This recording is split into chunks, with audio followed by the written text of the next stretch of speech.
খাওয়া দাওয়া করেননি কেন? ভাত নেই তাই নেই যে খাবো। গরুর মাংস কি খেতে মন চাচ্ছে? না এখন আর চাই আবার ঈদ আসছে আবার ঈদ সামনে আসতেছে বাবা। কখন খাবেন? কাকা গরুর মাংস খাইছেন কবে? ঈদের সময় খাওয়া বেড়েছে গরুর মাংস নিজের হাতে। ঈদের সময় কি কিনে নিয়ে আসছিলেন? না চাইয়ে লোকের বাড়ি বাড়ি যাইয়ে কেউ যদি যে ফকির খাওয়াবো সেইভাবে এবার আমি বাড়ি নিয়ে আসি আমরা দুজন খাই এইভাবে। আসসালামু আলাইকুম। ওয়ালাইকুম আসসালাম রহমতুল্লাহ বারকাতু। কেমন আছেন? আলহামদুলিল্লাহ বাপ। তা আল্লাহ পাক আমার যে কষ্টতে রেখেছে তা আমি তো নিজে দেখতে পারি না। আল্লাহ পাক আমার দেখার শক্তি আল্লাহ পাক আমার দিইনি। আপনি কি জন্ম থেকে এরকম চোখে দেখেন না? না জন্ম থেকে মানে আমি ছোটবেলায় আমার আম্মা মারা গেছিল, 9 মাস বয়স, তখন চোখ উঠছিল। আমার একটা বোন ছিল, সে তো ধরেন মানুষ করতে পারে না, ছোট, তো আমার মানুষ করবে গেছে বুনে মানুষ করছিল। তখন আমার সুদ থেকে আর কিছু তো বুঝতে পারিনি, যার কারণে আমার এটা হইল। আল্লাহ পাক আমার দৃষ্টিটা নিয়ে গেল। আপনি দুই চোখের এক চোখেও দেখতে পারেন না? না না বাপ। আমরা সংসার চালান কিভাবে আপনি? সংসার গ্রামে যেতাম, গ্রামে যে চালাইছি বাবা। আপনার গা হাত পা কাঁপে? হ্যাঁ আমার গা হাত পা এরকম কাঁপে। আমার তো আল্লাহ পাক সেই দৃষ্টি দিনই যে একটা কাজ কাম করে খাবো। কাকি এই কাকা যে অন্ধ, চোখে দেখতে পারে না, আপনি কি এ নিয়ে বিরক্ত বোধ করেন? না আমি করি না, আমার মা বাপ ভাই বোন কেউ নেই, তা আমার পাড়ার লোকে থেকে ওনার হাতে তুলে দিছিল, আমি সেইভাবে সংসার ধর্ম করে যাই। জন মজুরি খাটতাম আগে, এখন আমার বাপ একটু হাড়ের সমস্যা হয়েছিল, আমি জন দিতে পারিনি। এখন এই যে যা দেয় খায়, না দেয় না খাই শুয়ে থাকা হয়। যার মা বাপ নেই দেশে তার কতটা কষ্ট হয়। আপনার মা বাপ কি বিদেশে? না মরে গেছে। আমার যখন আমার মার পেটের আমি হয়েছি তখন নাকি মরে গেল, তো একটা ফুপু মানুষ করিল আমার, সেই ফুপুটাও মারা গেছে কয়েকদিন আগে। আমার পৃথিবীতে কেউ নেই, থাকারও জায়গা ছিল না, না খেয়েও দিন গেছে। এখন আর মনে করেন যে কষ্ট হলেও একবেলা না খাইলে আর একবেলা খাই, সকাল থেকে খাইনি দুপুরে খাবো, আজকে সকালে খাননি? না দুপুরে খাবো। এখনো আমাদের বাংলাদেশের মানুষ না খেয়ে দিনও পার করে, অক্তও পার করে। এই করে যেমন মানে আমরাই করি, আর হয়তো কেউ করতে পারে না এরা। কাকা কি সকালে খাওয়া দাওয়া করেছেন? না কেন খাওয়া দাওয়া করেননি কেন? ভাত নেই তাই নেই যে খাবো। খাবো দুপুরে রুটি মিললি।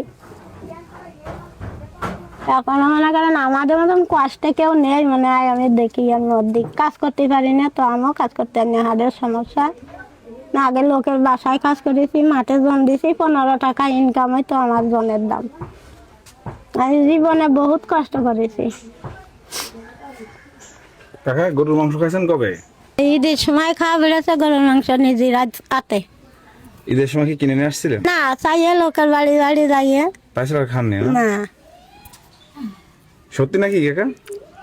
সত্যি বাবা। তা ঈদ তো আবার আসতে গেল, তার মানে প্রায় 1 বছর হতে গেছে। আর এই লোকে যদি দাওয়াত টাওয়াত করে না শুক্রবারে মারে তাহলে খাওয়া দাওয়াত করে খাই। কেউ যদি যে ফকির খাওয়াবো সেইভাবে এবার আমি বাড়ি নিয়ে আসি আমরা দুজন খাই এইভাবে। অসহায় বাবা গত ঈদে গরুর মাংস খাইছে, এর ভিতরে আর সম্ভব হয়ে ওঠেনি। আজকে সকালবেলাও ভাত খাননি আপনারা কেউ। খাই না এখনো। কতটা অভাব অনটন। গরুর মাংস কি খেতে মন চাচ্ছে? না এখনো চাই আবার ঈদ আসছে। আবার ঈদ সামনে আসতেছে বাবা। কখন খাবেন? ওরা নাকি চাচ্ছে যে আমি একটু গরুর মাংস খাবো, এরকম মনে হচ্ছে?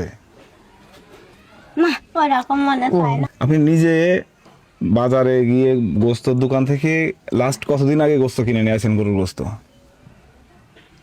নিজে হাতে কিনিনি। আমি নিজে হাতে কিনি না বাবা।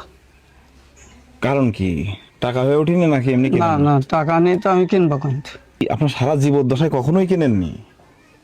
না আমি কিনিনি। এখনো বাংলাদেশে এমন মানুষ পাওয়া যায় যে তার জীবদ্দশায় 1 কেজি গরুর মাংস দোকানে গিয়ে কিনতে পারেনি।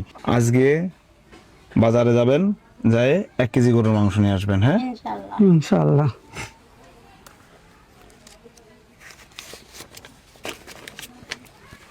1 কেজি গরুর মাংস নেবো 700 টাকা, আর এনেন টাকাটা নেন। আর 300 টাকা থাকবে, 300 টাকা দিয়ে মশলা জাতীয় যা লাগে এগুলো কিনে নেবেন। হ্যাঁ আচ্ছা, আলহামদুলিল্লাহ। নিজে কিনবেন, আচ্ছা প্রয়োজনে কাকিকে সাথে করে নিয়ে যাবেন, যে আপনি এই টাকা দিয়ে গরুর মাংসের যে দোকানদার ওকে বলবেন যে আমার 1 কেজি ভালো দেখে মাংস দেন। হ্যাঁ, আচ্ছা গরুর আজ মাংস খুশিতে কিনে আনবো, নিজে আলহামদুলিল্লাহ হাতে কিনে নিয়ে আসবো, নিজে নিজে হাতে রান্না কিনে নিয়ে করবো, আসবো, আল্লাহ পাক তৌফিক আর দিয়েছে। 2 জনে বসে বসে খাবো আর দোয়া করে যাবো।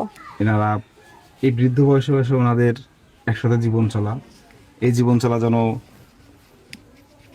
অনাবিল শান্তিতে হয়। আল্লাহ পাক যেন ওনাদেরকে সুস্থতা দান করেন, ওনারা যেন যতদিন বেঁচে আছে সুস্থতার সাথে ভালোভাবে বেঁচে থাকতে পারে। আল্লাহ পাক তোমার বাসায় রোগ বাইসে থাও, আল্লাহ পাক দান করার তৌফিক দিক। আল্লাহ তার আমার ভাই ব্রাদারকেও সুখে শান্তিতে রাখুক। আল্লাহ আমিন, আল্লাহ আমিন, ইয়া আল্লাহ পাক রব্বুল আলামিন। তোমার বান্দার আল্লাহ আমাদেরকে দান করছে, আল্লাহ যেন আল্লাহ আল্লাহ আমিন, ইয়া আল্লাহ পাক রব্বুল আলামিন। তোমার দরবারে হাত তুলেছি, আমাদেরকে যেরকম আল্লাহ দান সদকা করেছে আল্লাহ তাদেরকে দান করার তৌফিক দিও। ইয়া আল্লাহ পাক রব্বুল আলামিন, তোমার দরবারে হাত তুলেছি আল্লাহ। আল্লাহ আমি মুরব্বী মানুষ, আল্লাহ তোমার দরবারে হাত তুলেছি আল্লাহ, অন্ধ দুনিয়া চক্ষু দেখি না আল্লাহ। আল্লাহ আমিন, ইয়া আল্লাহ তাদেরকে আল্লাহ এই ছেলেদের দুটোকে আল্লাহ তুমি তাদেরকে হায়াত দারাজ করে দিয়ে আল্লাহ। ইয়া আল্লাহ তাদেরকে দান সদকা করার তৌফিক দাও আল্লাহ, তৌফিক দাও। ইয়া আল্লাহ তাদের রুজি রোজগারে বরকত বাড়াই দিন আল্লাহ। ইয়া আল্লাহ তাদের ইমামের সহিত আল্লাহ তুমি চলাফেরার তৌফিক দাও আল্লাহ। ইয়া আল্লাহ ভরপুর আব্দুল কাদের জিলানী রহমাতুল্লাহ রাহাতের পৌঁছে। ইয়া আল্লাহ হযরত মুহাম্মদ মুস্তাফা সাল্লাল্লাহু আলাইহি সাল্লাম সুন্নাহ আল্লাহুম আমিন, ইয়া আল্লাহ পাক রব্বুল আলামিন তাদের মা বাবাকে আল্লাহ শরীরগত সুস্থ রেখে দিন। ইয়া আল্লাহ আমরা তোমার দরবারে হাত তুলেছি আল্লাহ খান اللهم آمين يا ربنا ظلمنا أنفسنا من القاسم رب ارحمهم كما صغيرا الحمد لله আবা আসাদ আলী, হ্যাঁ, আল্লাহ পাক তোমার বাসায় দোয়া করেন আমার জন্য। ইনশাআল্লাহ। আপনারা এই মানুষগুলোর জন্য দোয়া করতে ভুলবেন না, তারা যেন ভালো থাকে, সুস্থ থাকে। আপনারা ভালো থাকবেন, সবাইকে ভালো রাখার চেষ্টা করবেন। আল্লাহ হাফেজ।